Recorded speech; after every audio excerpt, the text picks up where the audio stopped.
I want to go to an issue that we're going to talk about taking responsibility today.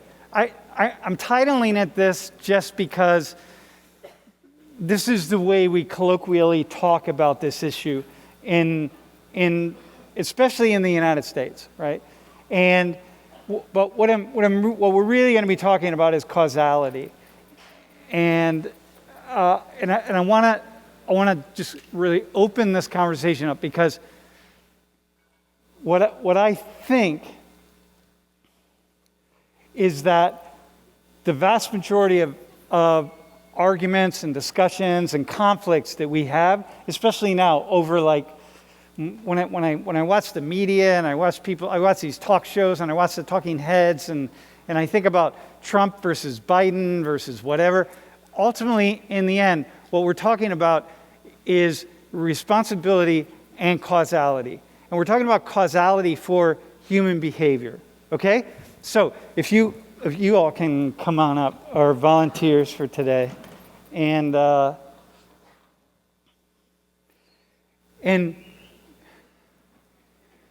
so as you're sitting down, though, I want you to just turn your chairs around a little bit and just for a hot second and look at this, okay? So listen, y'all. Hey, bro, the guy leaving. Yo. You can't leave. Oh, I got a mask down here if you need a mask, dude. Right in the front.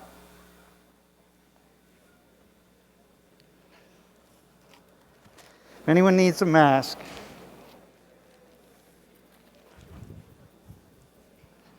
dude, you can sit right there too, man.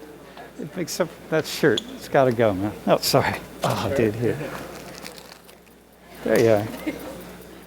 All right, so listen. So here's the thing.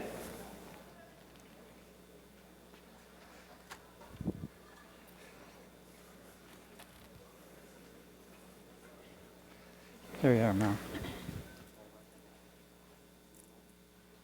There's, in the end, and when we're studying things like sociology, okay, what we're trying to assess all the time is causality. Why is it that some things happen to some people and other things happen to other people? And what's the cause of the actions? In a certain sense, in the world of sociology, we can boil it down to two fundamental types of causes, right? I'm being very general in this sense. But the things that you choose, the decisions you make, the things you choose, all of the impetus that comes from within us, on one hand, and on the other side, all of the things that happen to us, right? The factors and forces outside of our control. So it's like on the two of you and on the two of you, there are these invisible strings.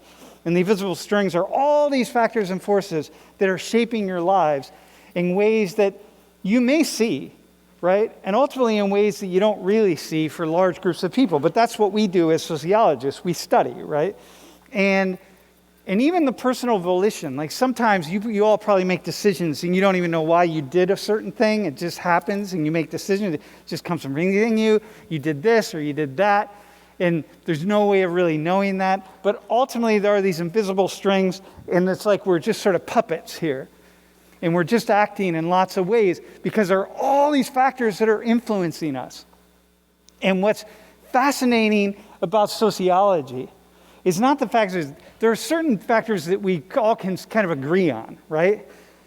But there are a lot of other ones that are really hidden, that we don't see and you won't know. And you don't know who that one person is that really shaped your life. Or you don't know the impact of living on that one block in the city where you live. And that block was instrumental because it allowed you to meet this person or that school or whatever happens. And so, and not just the good things, but also the bad things or the negative things, the things that don't really move us forward.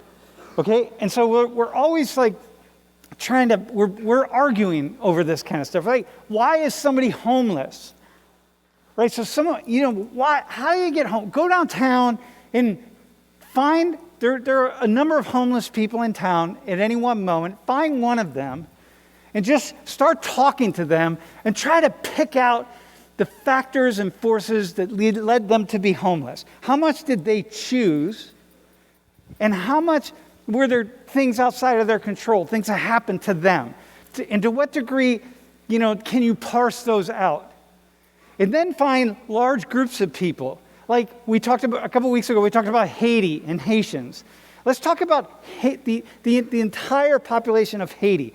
To what degree are Haitians making decisions for themselves, right? And to what degree, every Haitian is a population, and to what degree are things happening to Haitians that they don't really see and they don't really understand, okay? Okay, so turn your chairs around. So here's the thing. What's going on in this class is this is a class on race and culture. And so we're not just talking about individuals here, like any single individual or any single group of people. Like I can just pick out these 8 people right here or these 10 people right here and really try to understand what's going on with them. What we're actually doing in a class like this is picking out these larger collectivities of people, like that we identify by nature of their race or by nature of their culture or by nature of their nationality or maybe by sexual orientation or gender identification or whatever it is, but there's something that we're going to pick out. And then what we want to try to do is make these larger exclamations about these groups of people that are just really incredibly complex. Okay? And so, how do you do that? What I want to understand the things that happen in the lives of white people in this class. What is it to be white? And so for people are representatives of white people, right? What is it to be white? And how do I really understand what's going on in the lives of all white people in this class or all white people in the United States? Okay? And then I'm going to make some statement about it. Causality. To what degree are white people making decisions about their lives that lead them to have the white experience? And to what degree are white people experiencing factors and forces outside of their control that are nonetheless unique for who they are, for being white? To what degree do I have a unique experience just as a white person? And so in a class like this, in sociology or in society, this is essentially what we're arguing about all the time. When you see a headline that says, Black Americans, XYZ, Native Americans, Mexicans in the Southwest are X, or Korean Americans Y. It's like all we're doing is we're picking out some factors and forces of causality. Okay, dude, you're following that, right? The mushroom guy, dude. He gets it, right? But that's the benefit of mushrooms. The rest of you, I don't know, but he gets it. Right? So it's cosmic, right? It's multidimensional. And here's the thing. The cosmic side is everything is happening all the time. It's always personal choices, and it's always factors and forces within our control and outside of our control. It's all of those things together.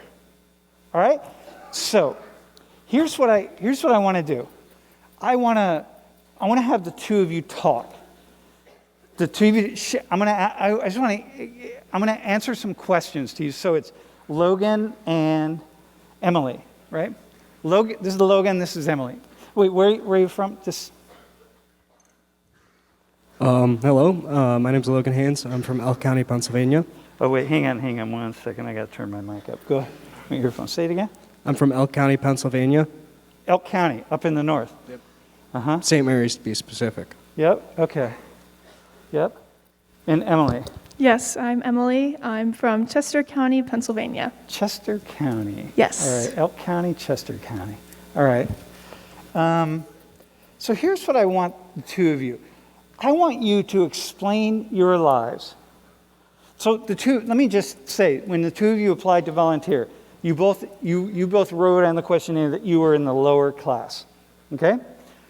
So what I want you to do is take your life, everything you do, think, say, and feel is shaped by your let's do factors and forces that you don't see. Tell me how your lives are shaped by tell the class, how your lives have been shaped by things that you don't see. Like, what is shaping your life?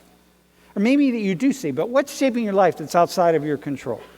One of the biggest things that I feel like has shaped my life, like of all time, is like the family that I was born into, because obviously I have no control over that. And I was born into like a single mother household of like 2 kids when I was born into it, like me and my sister, and then my brother like much later down the line. And I feel like I found that my experience is a lot different from a lot of my friends, like not growing up with a father and then living in like poverty for a really long time, and then getting to watch my mom like regain control of her life. And now she's a nurse. She went to school for everything. So I'm less in the lower class now, but like the majority of my life, that's where I was. And I could see a lot of like differences in all my friends and like where I went to school. Like for example, yeah. For example, like a really small example, like Christmas. You'd come into school like after New Year's Day or whatever, and you'd go to class, and then they'd be like, oh, like the teacher would be like, what's your favorite thing that Santa brought you this year? And everybody was always like, oh, I got one of those remote control cars, the plastic ones that you drive, like that all the really cool kids had. And like me and my sister would usually be like sharing Christmas presents or like little stuff like that, and always be like hand-me-downs. And of course, we were always very grateful because my mom worked very hard for us. But it was always stuff like that. But I'd also have a lot of like outside supporting members because at the time my mom worked at a restaurant. And so we had a lot of supporting members that I did see not a lot of other people had. Okay, so for you, when I think about, your life, My right? life. You pick out these pieces. So money, did you own a house? We did not own a house. We still don't own a house. But we rented under the same landlord that we still rent from now, and he's a family friend, so we get a lot of slack.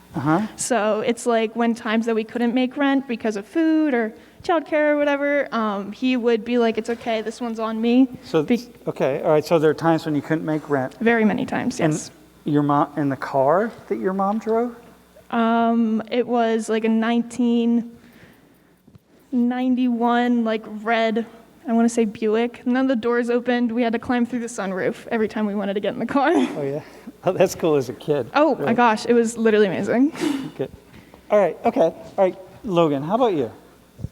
I guess mine's a little bit different. Until the age of 9, I had 2 parents, and then they separated once I turned 9. And then after that, I was living with my mother, and she was living off of alimony because of that. And until 17, I lived with her.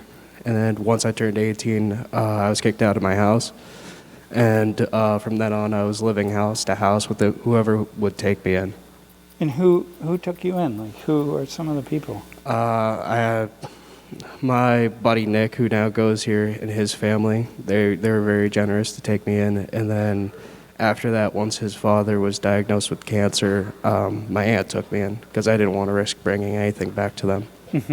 And so, so factors and forces you don't see. So growing up, what did you see? What are some of the factors and forces that you saw that really held you back and that enabled you? Like, what are some of the things that were like these strings here that were shaping you, right? So imagine, like, what are some things that really shaped you?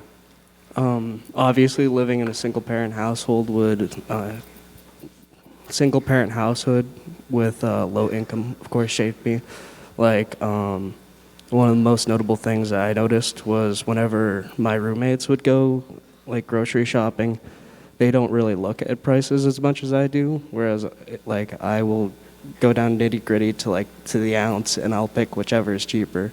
Like, that's kind of unique. So that's even today? Yeah, to this day, today. I'm still that way. And obviously, the choice to go to college, that was shaped by both growing up low income and once I became homeless, I kind of like immediately in my mind I have to dig myself out of this hole. Okay, so let's go right there for a second. So now by the way, you were shaking your head with the food piece. Yeah. Do you have a credit card? Do you have a credit card or a debit card? Debit card? Yeah, okay. So let's go with what is that thing when you said, okay, when I became homeless, I knew, all right, I'm on my own. Right, so hang on, before we do, all right? So we talked, so now we're having this conversation about the factors and forces outside of their control, okay? Like what's going on out here? Like what's making sense? How's that working? But now we're going to switch it. And now we're going to, because causality, everything that happens to these two people is both happening outside of them, decisions their parents made, decisions that other people made, where they lived, all sorts of things. But now there's also decisions that they made. So now we're going to come over here. So what happened when you were homeless and you decided, I got to go to college? I knew that I needed a high-income job, and ultimately I decided my major based on the conditions I'd like my children to have. I didn't want them to grow up the same way that I did, so I ended up choosing chemical engineering for the salary. So a lot of people who, so let me say this. So a lot of people who grow up in your situation don't make that decision. Right? They would be homeless, and they would just be in a spiral of homelessness. What about you that said, no, I'm not doing that. Like, I'm actually going forward? I guess the biggest factor in that was my support network. I had those people who were willing to take me, and they believed in me, so I had to do something with that. So they were holding you up and moving you forward. Exactly. Mm-hmm. And if you didn't have them, what? What do you think? I don't know where I'd be today. I wouldn't be able to make ends meet. I wouldn't have even been able to graduate high school. Okay. All right. So once again, here are these things outside of your control, right? So you're making these decisions, but these invisible strings are over you, shaping you, and along come this support network, right? And yet at the same time, you could have said no to the support network. Like you could have just said F you. You could have just decided you wanted to smoke weed and do whatever, but you didn't. Like you took it in, right? Mm-hmm. And Emily, how about you? Like, what are the specific decisions that you made to say, hey, I got it? What's your major, by the way? I'm elementary education. Okay, awesome. We need teachers are retiring or quitting left and right, so you'll have plenty of opportunities to get a job. What are decisions that you made specifically for yourself? I just like Logan was saying, like I kind of made decisions based off of like my children, and I walked into the major knowing that teachers do struggle a lot with money, but I also like told myself like, well, it's like been a constant my whole life. Like what's been a constant? Money, struggling with money, the conversation of money. It's been a constant my whole life, but this is something like I decided to go with something that I'm passionate about and something that like I'd love to do. And so I did that, but I've also, I've been working since I was really young, and I've always been working, like just how, my mom would say, you work hard, you get what you need, and then you move on. And so, at some period of time, I was working multiple jobs, even, before I was legally allowed to work, and that was just, a constant in my life. And so what brought you to that place, like that? Where did you get that motivation or that impetus from? So I want to say my mom, but it's the birth of my little brother. He was born in 2010 when I was 8, and he's literally the light of my life. I love him so much, and he's 11 now, and I really, really wanted him to have the not the childhood I never had, but exactly like that. I didn't want him to worry about where am I going to go when my mom goes to work? Who am I going to stay with? I'm worried about what I'm going to eat next. I never wanted him to worry about that. And it's safe to say he's not worrying about it. So you wanted to be the second mother or the big sister? Yeah, I really wanted to be able to give him the fun gifts that I didn't get to have and all that stuff. Cool. Very cool, by the way. Thank you. Yeah, I don't want to gloss over that. That's effing awesome. Can I assume you have loans? Yes, you can assume. So when you graduate, you'll have a certain amount, a significant amount in student loans. I will have significantly less because of the estimated family contribution, all that stuff. Penn State did really served me a nice one. So I have significantly less, and I do like some certain loan. I don't know which one it is, but I'm able to make payments on it now, and like I'm actively still putting money towards it. Okay. And I worked a lot, and I've saved all my money that I didn't spend on my brother Okay. or like textbooks and stuff like that. So I'm comfortably able to do that right now. Okay, awesome, man. Bro, you gonna have loans? Can I assume you have loans? Yeah, I'll have about 20 grand in loans at least by the Oh, time that's I not much. graduate. Oh, that's not a lot. Oh, I'm paying it all off myself. Yeah? That and Are you housing. paying it off right now as you go along? Exactly. I got you. Okay, so here's what I see, right? The two of you, I see this example of, so we're all in the same boat. Everybody, every human being who lives, every human being who ever will live, every human being anywhere in the world is in this space of experiencing their lives as things that happen to them and as decisions that they make. Okay? And we see how it plays itself out. The two of you could have had other things happening in your lives. You could have made other decisions. But it turns out for the two of you that you've made particular decisions. And it's not chance that you're here at Penn State, right? You're here because you made the decisions to start working, to save your money, to figure things out. You had support. You had some support. Yeah, I am assuming you had key people along the way that helped you like apply to college and all those things, right? Okay, so the two things are fused. You can't pull it out. Like you can't pull. Look, so hang on one second. May I actually come over here? So hold tight, all right? So Bella, let's start with you. So where are you from? I'm from Erie, Pennsylvania. Erie, Pennsylvania. And you identified as upper class, right? Yes. Okay.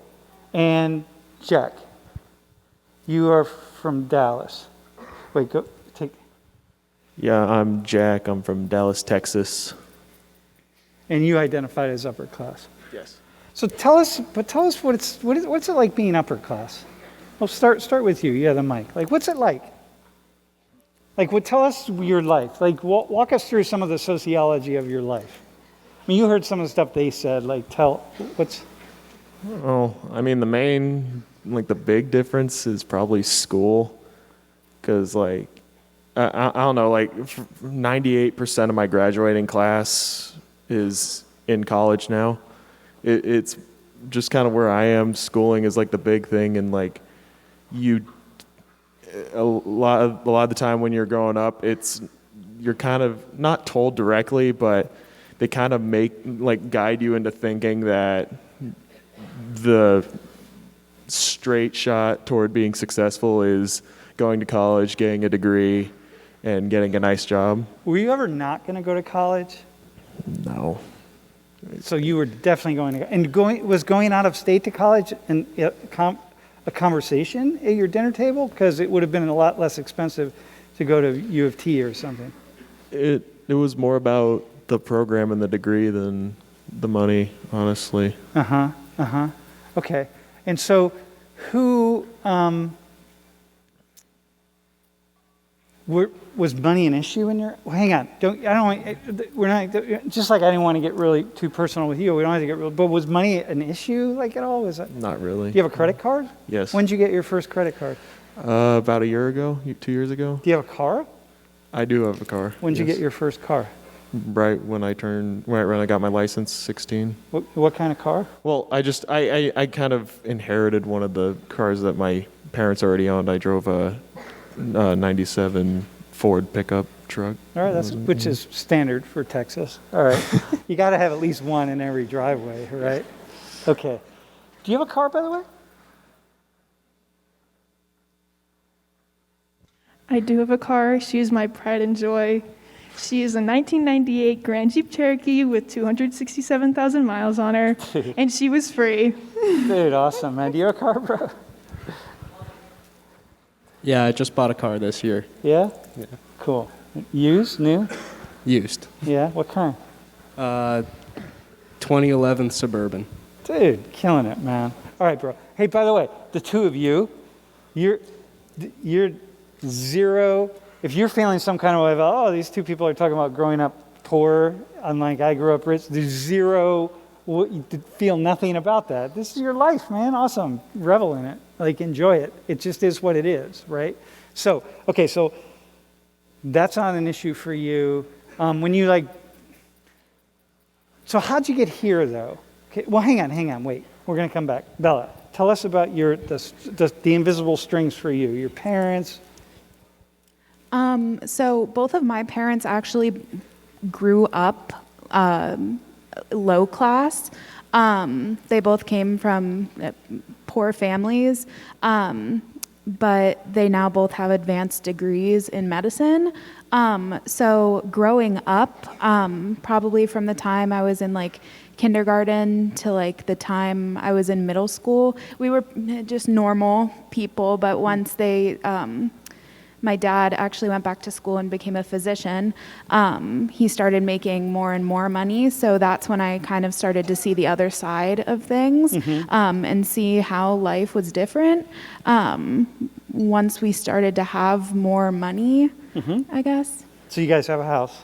Yes, Do you have a car? I do. What kind of car? I have a 2021 Subaru Legacy. Okay. And are you, and it's like where you went to college, was it an issue? Did you talk about how much it cost? How much was that on the table versus where you went? Yeah, it wasn't really spoken about. It was more of where I wanted to go, what program I wanted, and What I was came the best here. program for you? Pain State is one of the only schools with an immunology program, so that's why I decided to come here. Okay. And so your tuition bill, do you guys even see your tuition bill, or does it just get sent to your house? You see it? You guys get it? I see it, but it's not really. Okay. I don't have to take out loans or Good. anything for Awesome, man. Awesome. So tell us about, now let's turn around. So here's the way this works, right?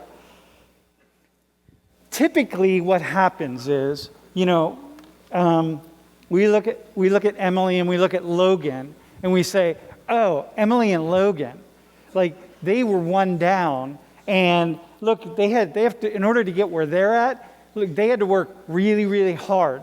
They both have jobs. You talked about saving money. You both are really cautious and very careful about what you're doing, because you know what it's like to not have money. And so you got to be really careful, right? And then we look at, like Bella, and we look at Jack, and then the standard conversation is, oh, look, life just gets handed to these two people on a platter, right? They grow up in these families, and it's all good, and life's really easy, and they somehow, all these good things happen to them.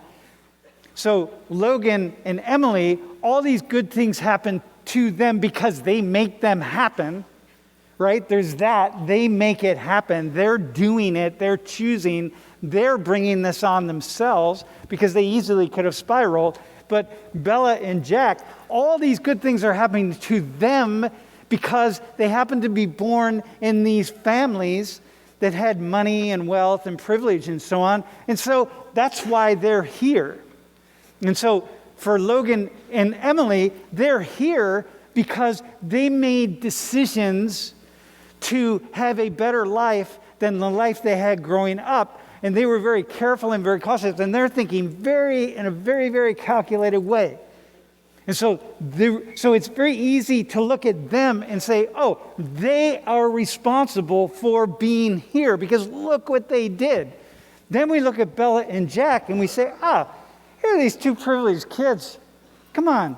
Like you just got lucky. You were in this family, and here you are. And, you're privileged, and you made it happen, and, what the luck of the draw. And so they make no decisions. It's just stuff that happens to them. So now tell us, what decisions are you making? Tell us about your life. Like, what decisions have you made along the way to say, like, hey, I'm here, and in 20 years I'm going to be wherever I am because of that. So I've been lucky to be able to decide like what I want to do with my life based on like passion, not based on like needing an income. It just happens that I want to pursue medicine because that's what I love. But I didn't have to make that decision because I needed a high income job. I made the decision because I wanted to pursue that. Okay. All right, go ahead. What else? Like what? Like do you study? Do you work hard? What's your GPA? Yeah, Do you work hard? I do. You have a good GPA? Yeah. What do you study? Like how much? Did you study in high school? Did you like? Yeah, I did. I spend most of my time studying. I thought rich kids don't study. You just like get shit handed to you. No, definitely struggling. Oh yeah? All right. Okay, that's how it works. Okay. Meaning that you woke up in the morning and you decided, hey, I got to work really hard today at school. And you brought homework home and you did the homework and you made sure to do it all. And when you took the SAT, did you take an SAT prep course or? No, I just had one of those books. And I went through that. But you felt prepared to take the SAT? Yes, You did well. Can I assume you did well? I did. Yeah? Okay. But you did well, not because you were hanging out and smoking weed with your friends. Your friends probably don't smoke weed, but drinking beer after high school, right? And you worked hard because you made decisions to work hard. Can I assume that? Yeah. Your parents didn't like lock you in a room and demand that you do that? Yes, they did not. Okay. So now we go with our minds and our choices, right? Like, the things that are happening to you are happening because of choices that you're also making, right? Okay, Jack, how about you? Like, is this just been given to you on a platter, or like, what do you do? I mean, I went to a really, really competitive high school. So What do you mean by competitive? like the standard for grades and the level of courses and just kind of where you would fall in like an average high school with a certain GPA is a lot lower than where you would, or is a lot higher than you would be at my school.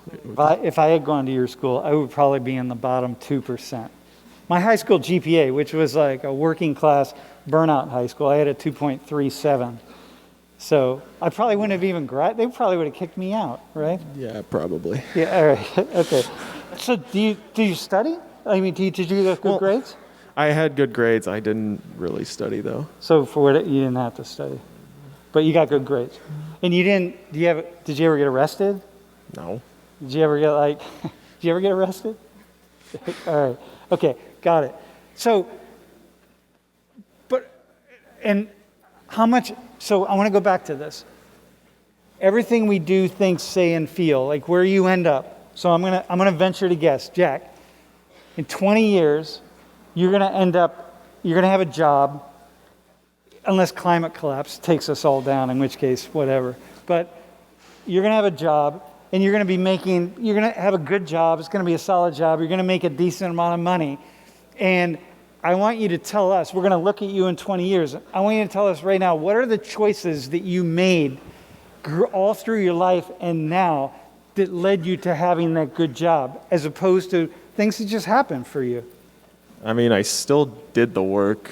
Like they're not just gonna hand you a good grade if you just didn't do the assignments and you didn't do good on the test. So I definitely did all my work and I paid attention and I did all the, I don't know. You followed the rules. Yeah, I followed the rules. I didn't get into anything illegal or anything like that. Okay. And here at Penn State, same thing? You're a freshman, right? So here at Penn State, same thing? Like you're like... Yeah, or pretty, head in the book. Not, I mean, I'm going to try to enjoy it, but I'm mostly focused on my major. What's your major? Computer science. Okay. And so what year are you? I'm a sophomore. Okay. So have you thought of anything else like that you're doing or have done that's like 20 years from now when we're looking at you and saying like, hey, the people that say, hey, you guys made it. You grew up in a rich family. Of course you have a good job. You're a doctor and you're like this computer science guy and making a lot of money and whatever. Of course you are, right? Because you grew up in a rich family. I think that with education in general, like it doesn't matter where you come from. It's a matter of how hard you're willing to work and what you're willing to do to get to where you want to be. And I don't, maybe I'm just overlooking it, but I don't necessarily think that income correlates to how hard you work in school. Well, let me ask for the two of you, right? So yes, but let's test that for a second, okay? So you guys you've both been working since when? When did you? I started working at 14. Yeah, so did I. I worked at a Hardee's. Dude, I worked 40 hours a week when I was 14. No wonder I flunked algebra. Dude, all right, so started working at 14. Yes. So do you think, how many hours were you working through high school on average during the school year? During the school year, I'd say probably like 20 to 30. Uh-huh. More on like the 30-year side. Did that take away from your studies, do you think?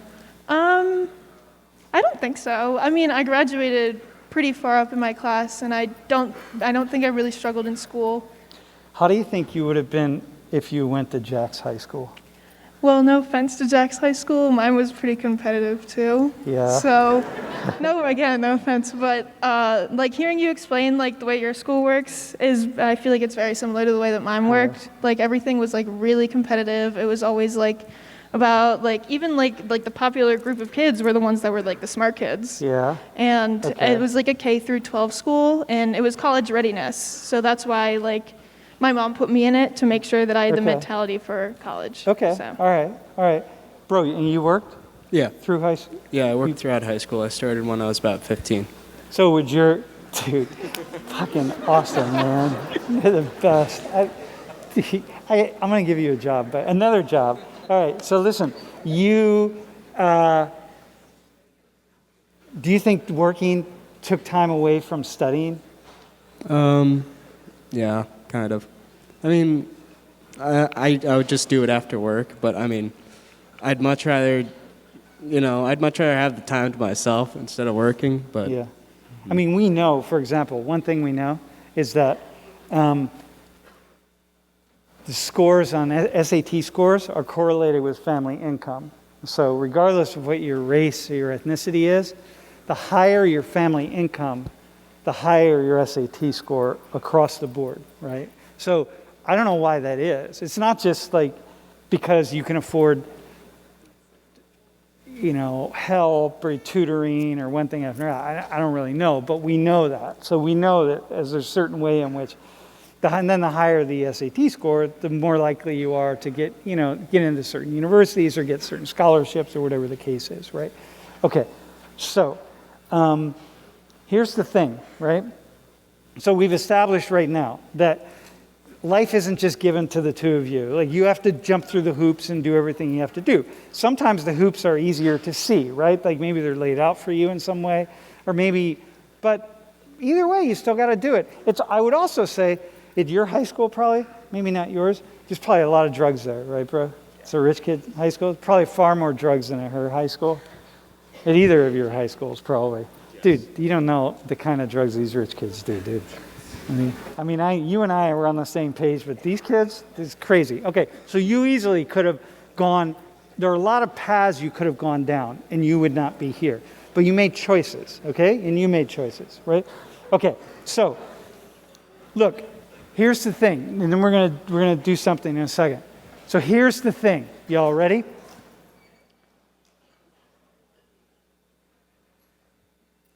Always, by the way, the reason we're doing a whole class on this is because this is the single most important kernel of truth inside of every sociological debate is choice and chance, freedom and determinism, our minds and choices or factors and forces outside of our control, whatever we want to say. The two single most important ways of understanding causality. And here's what happens, right? So if two of you can stand up for a second. Come stand over here. So we're going to look at when we start. I don't know. I want to visualize this somehow. I want to turn like look like that way, okay? So, look, yeah, don't be awkward, just enjoy, just stand there for a second, okay? I want to try to visualize this to show you all. What happens is, if they're going to start talking about their lives, right, they have to start somewhere. And they can't start with both of these at the same time. You got it? Like, you can't talk about the choices that they make. They can't talk about the choices they make and factors and forces outside their control at the same time, because it would come out as nonsense. And so they're going to pick one. And if I'm going to say, hey, why is it that you're successful? Like, what happened that you were successful, right? And you're going to pick, and you're going to go like, look, maybe for you, it's going to be the mentors in my life, right? I had this really difficult life, but I'm going to look back and I'm going to say these mentors, let's say, right? And then you're going to say, oh, maybe it's what the decisions whatever it is, right? But that means that you have to turn your backs. So just on all the others. Oh man, I don't think I can do. I feel like I'm not nailing this, right? It's like sometimes like. Here, sit down. You can sit down again if you would. Sorry about that. Hang on. Let me think of how I want to present this. I saw it.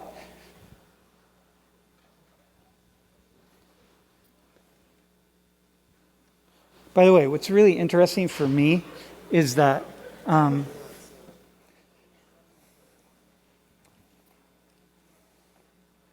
first off, I love talking about this stuff. But the other thing is,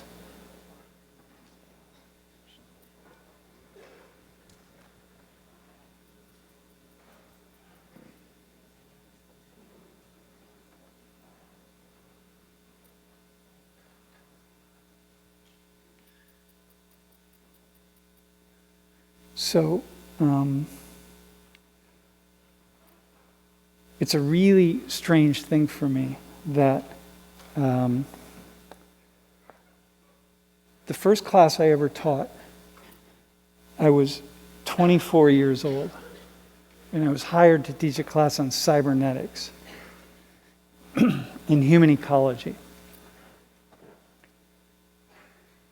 And I had no idea what cybernetics was. Dude, you know what cybernetics is. Have you heard of cybernetics? All right. You'll come across it, right? I had no idea what cybernetics was. But I knew it, I had a sense of what human ecology was. So anyway, the person that hired me said, well, can you do the job? And I said, well, can I have like a day to think about it? Because I don't even know what the subject matter is, right? The guy says, well, this was the dean of the university. He said, well, you got about 15 minutes because the class is meeting down the hall. And I said, all right, whatever, I'll teach it, right? So I walked into this classroom, and there were about 80 people sitting there in the seats. I was 24 years old, dude. And I walked in, and the first thing I said was, hey, I'm Sam. I'm going to be the instructor for this class. Does anybody know what cybernetics is? And nobody raised their hand. And I said, okay, well, that's what this class is about. I don't know what cybernetics is, but we're here. And so we're just going to figure it out together. We got 10 weeks. And we'll figure it out. And by the end of the semester, we'll all know what cybernetics is. And this is how we're going to roll. What I learned from everything that happened after that was that the only time in my life when I feel really relaxed is when I'm standing in front of a room full of people having to have a conversation. And the more things are kind of happening in some really interesting way, the slower time is for me, dude. The slower time is. Like, it just really slows down. And so, like, it's going at a certain pace, but for me, I'm just like, like, I don't know. Dude, you know.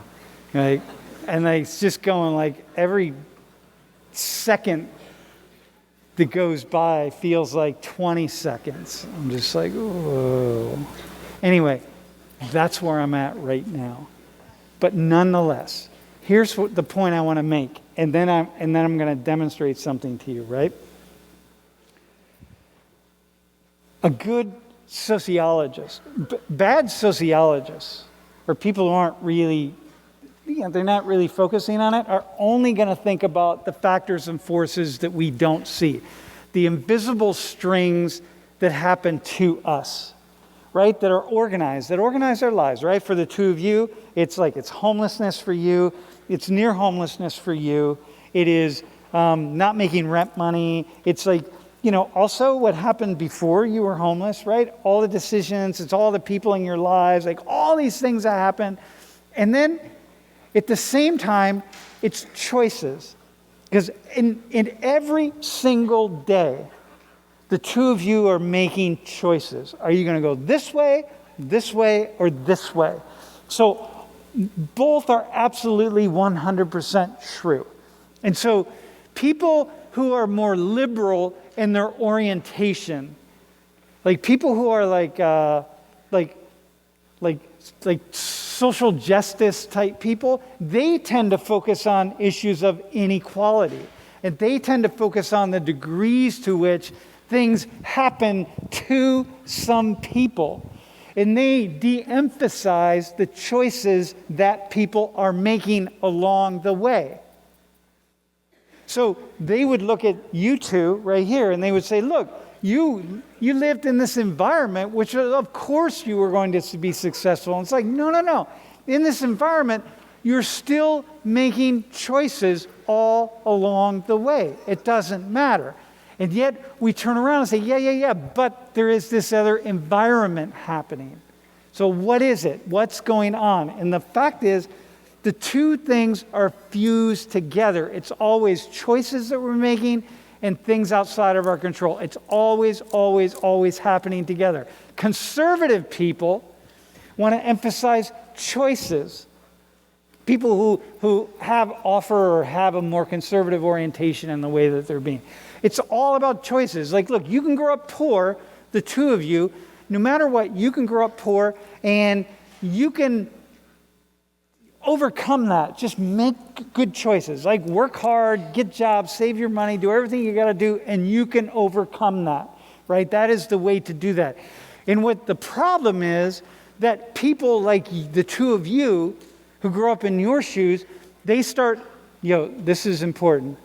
It's called taking responsibility, because what people who are often more conservative in their orientation will argue is the only thing you can do is take responsibility. And if you don't make it, then clearly you did not take responsibility for yourself.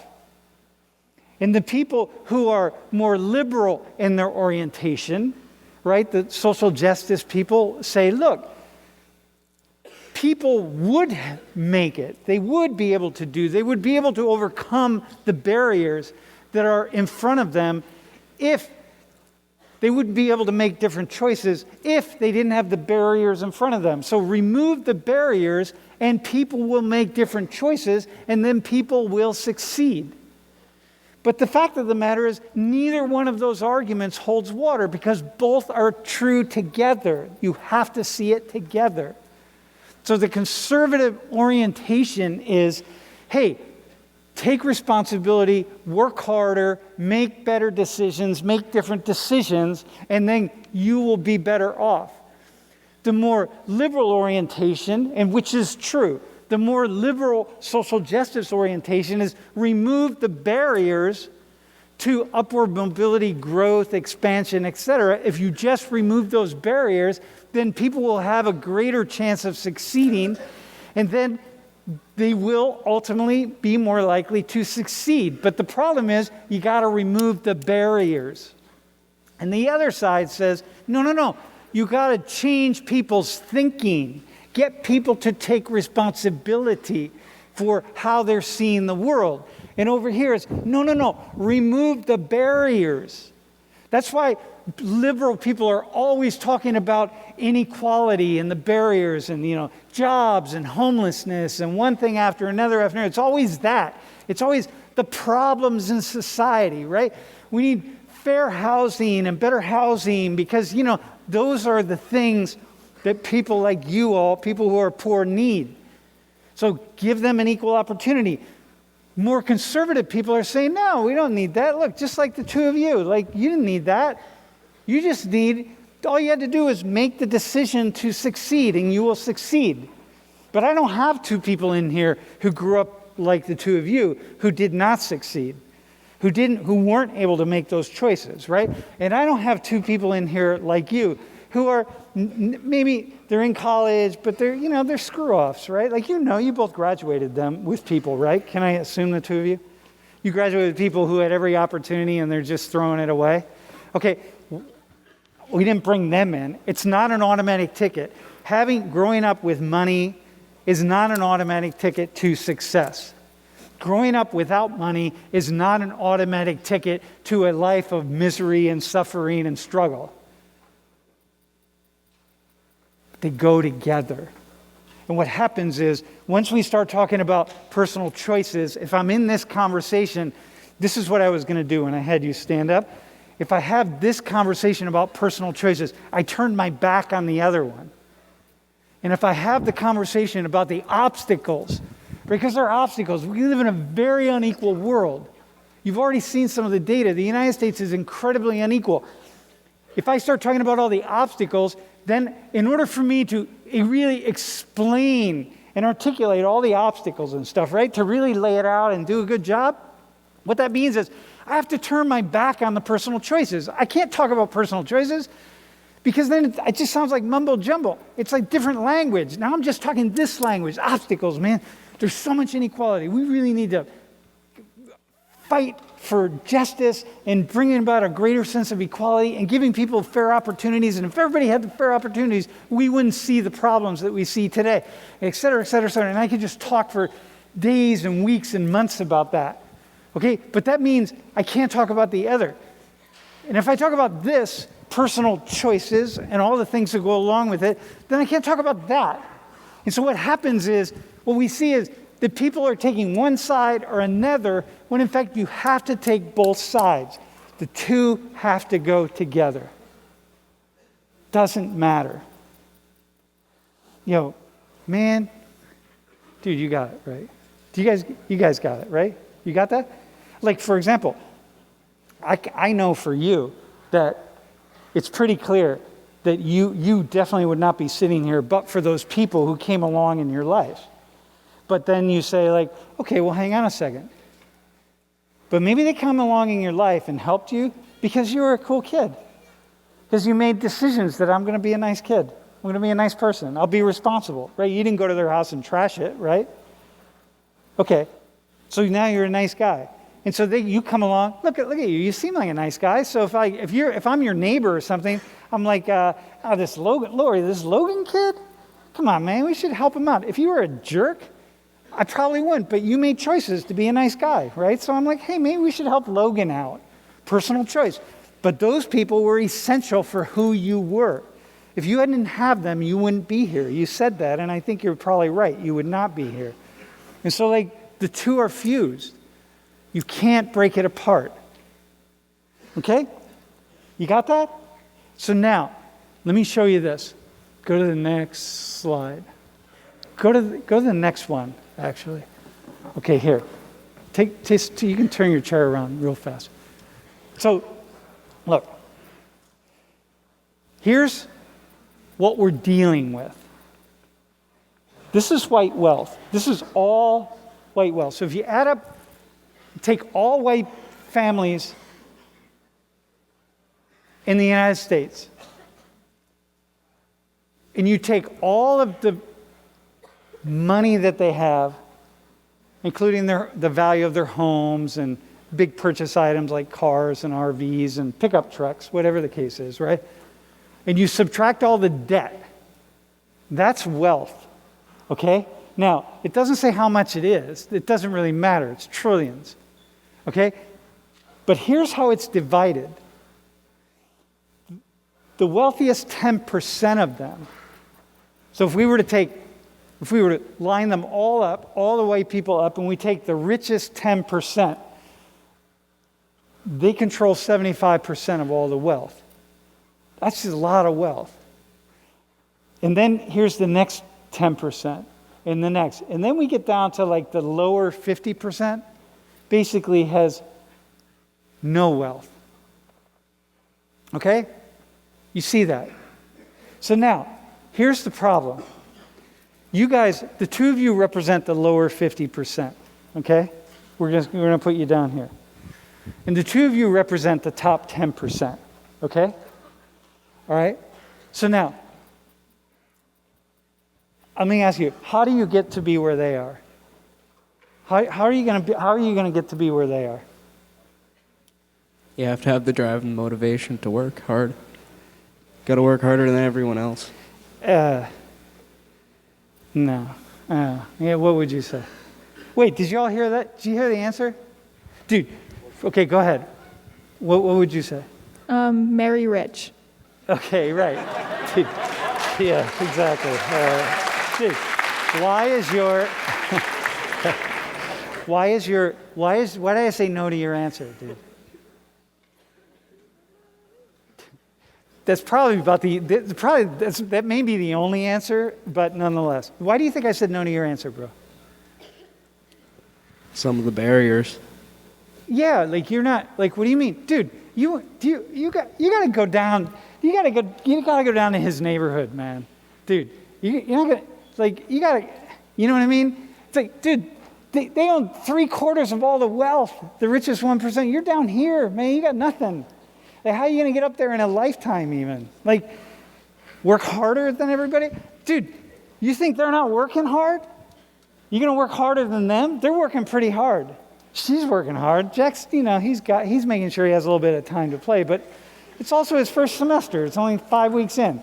Dude, they're working really hard. You're not going to work harder than them. So now what? Now what do you do to get there? Go ahead. I don't want to spoil your dreams, but go ahead. Like, what are you going to do? What do you think? I guess I have to marry rich.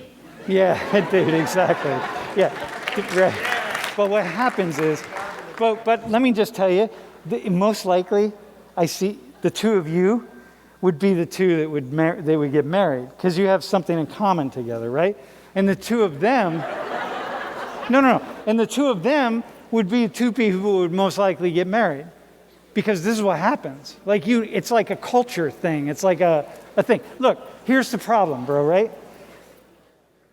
Do you want to answer the question? Here. Do you want to try it? Go ahead. I mean, if I weren't answered to marry rich, which I feel like you just said in one single lifetime, that's like the easiest way to really get up there. Yeah. Is to marry rich. But if that wasn't my direct answer, I'd say I don't want to say it's impossible, but it's very close to impossible. But okay. I know that I can make very distinctive strides to make sure that not my next generation, but the generation after that is able to go there. So I don't think... Yeah, go ahead. So I just don't think it's very possible for me to get there, and I'm okay with that. But as long as I set my children and my grandchildren up with the tools so that they can get there. Okay, yeah, exactly. You may not get here, and your children may not get here. Maybe they're going to get here. Mm-hmm. Which is like awesome. And then maybe the next kids... Look, climate collapse will probably... I was going to say, we'll be out in 30 years anyways. Yeah, that's all good. But nonetheless, here. So the problem is, Logan, the problem is this. It's like, I asked you, what do you have to do? And you say, I got to work really hard. I'm like, you just missed all the obstacles. Like, you don't even know what the obstacles are. They're invisible between here and here, okay? And you guys, the two of you, you're not the mega rich at all. By any stretch at all, you are not, right? You're not really rich. I mean, you're very well off, but you're not rich. So you don't even see the obstacles. It's like I have Penn State students a lot of time. They're like, oh, I want to be CEO. I want to work on Wall Street. I'm like, dude, you want to work on Wall Street? And you're at Penn State? Like, do you have a parent that works on Wall Street or something? And if so, why are you at Penn State? It's like, you know who you're competing against? You're competing against the kids the students at like the top university. Penn State's a good university, but we are not blue blood university here.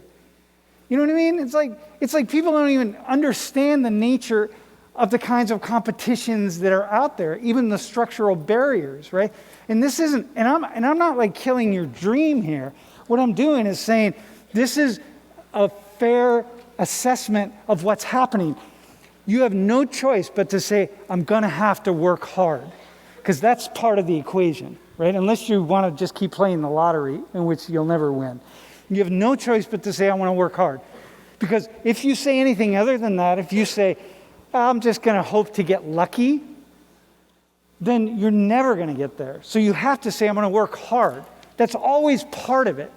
But also, this is the sociology part. There are these barriers that you don't even see them. They're like, you would have to hop over these. You would have to, like, if you want to be, bro, like, if you even want to be part of the C-suite world, like, I watch kids at Penn State go to job interviews at the Smeal Business College wearing a brown belt and black shoes. And I'm like, what the fuck? Dude, they're going to see you from a mile away and be like, you do not belong with us. It's like, look at those shoes. Man, shoes with like scuff marks. I'm like, dude, you are never going to get that corporate job that you're wanting dressed like that. Like, they smell you a mile away. Like, it's just not part of it. That's a barrier. You know what I mean? It's like learned stuff. It's all this stuff. But the two of you work hard. You do everything you can do. It's just like me. You know what I mean? Like, I'm working class. I'm not some big, whatever, big pay. That maybe my kids could have been. But when I graduated college, my mom asked me, when I graduated high school, when I was getting ready to graduate, my mother asked me, what are you going to do? And I said, I don't know. I think I'm going to play music. And she said, well, you know, the courthouse is hiring. Hey, you got to close your laptops, man. Yeah.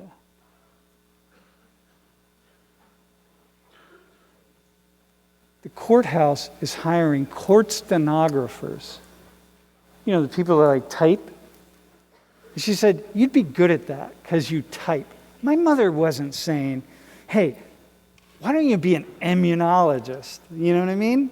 She worked part-time for an anesthesiologist. She could have said, why don't you be an anesthesiologist? Because they make a lot of money. Because we didn't do that in my class.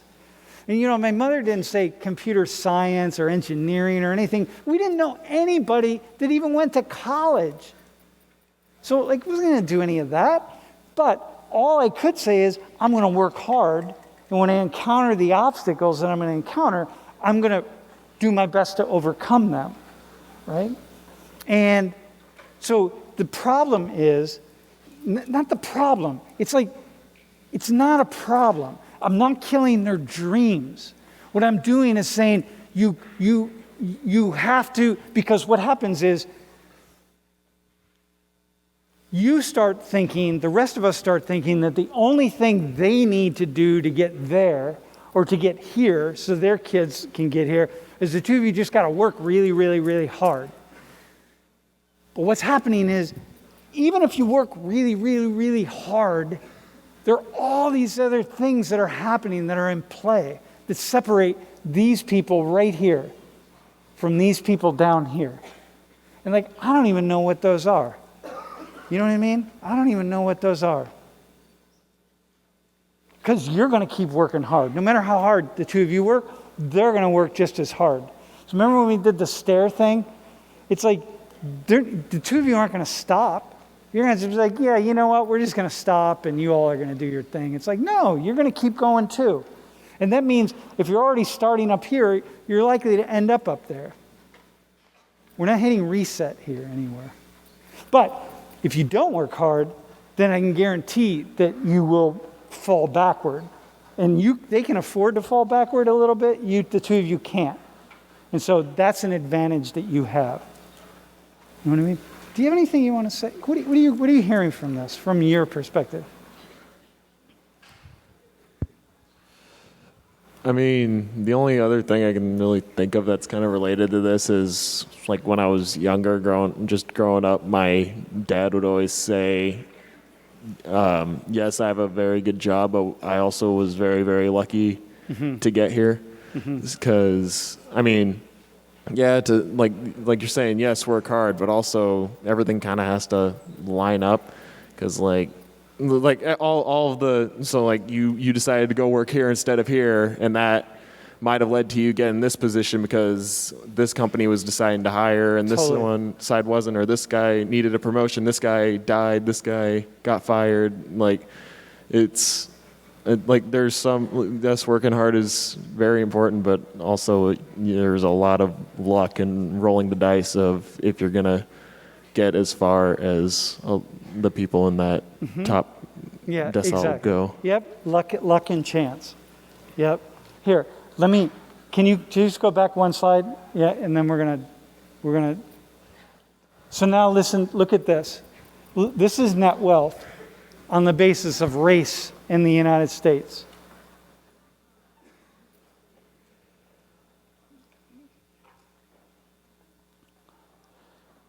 Look, this is on average, right? How much more net wealth on average? I talked about this a few weeks ago.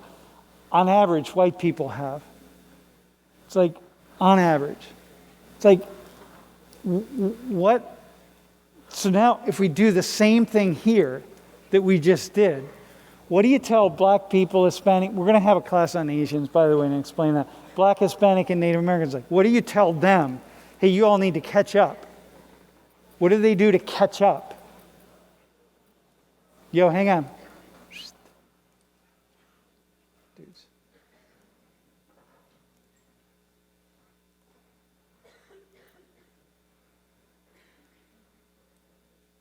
What do they do to catch up? What do you do? All you can say to them is just work harder. But I'm like, well, hang on a second.